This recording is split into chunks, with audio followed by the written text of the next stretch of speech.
This is your stage, your spotlight. Hello, Meghalaya. Your story starts here. United States Ther namding lightly Jaka Tiar nuclear ke Iran hak steps nya arthright Julia or Chapson kum ke jingerap igri Israel but ikani lapen scam du president kategori u Donald Trump u blau ma kadai jing Ther ka babyang ba kichet ya pom ke US Ther de ki B2 bombers afordo Isfahan but Natanz hak bu Trump long ba kini bor lightly Jaka Tiar nuclear kila pral khol lengkai Utram long bagi jing thu kari United States kalang ban penprai ki kam nuclear kari Iran bagi jing ma ki balak ban mi na kategori kabuan ban kong ban baitan kai ki kam leno bat ki kam pentriam kani ki jing Ther bom kari United States kadai hapren ki jing ya ka thma ka blane expose ni hapren kari Israel bar Iran hak bagi ni giri sngi bladap ki Ther namding kawai pan Menteri rang badu kari Israel u Benjamin Netanyahu ulai Khublei Donald Trump bat ong bau Trump lale eke ka bagi wei pat kiri kimla ban le hagwai pagalyang ke Iran lang ba foreign minister Jaka u Abbas Arakchi ulamaha me kari United States dak baong bagani kan lam sya kecingkan art ka bane junom ba ke Iran kan ya khun persya ba kadon ka hok banya dai ladi. Tonight I can report to the world that the strikes were a spectacular military success.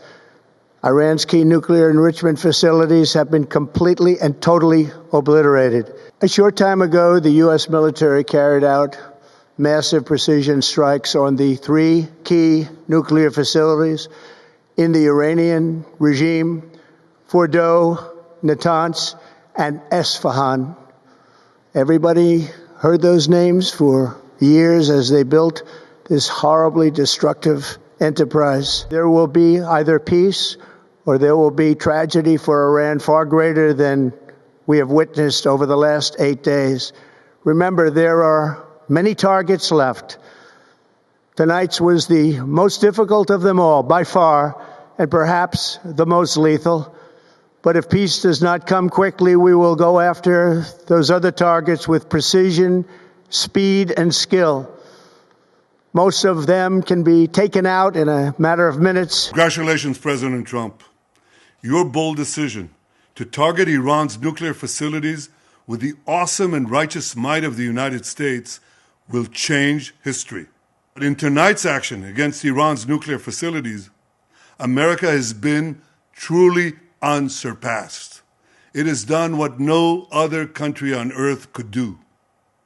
History will record that President Trump acted to deny the world's most dangerous regime the world's most dangerous weapons.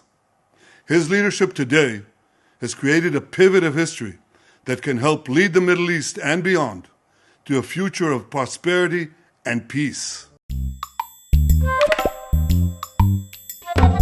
Habatin, pej bahagi ki shop plus F. Ka plus F? Hakabam bangibam dunaki eki bataye kamet. Namar kata habathiru atau khau kamlu ka umpnyang kadut pet ya ka shop plus F haka jingsom.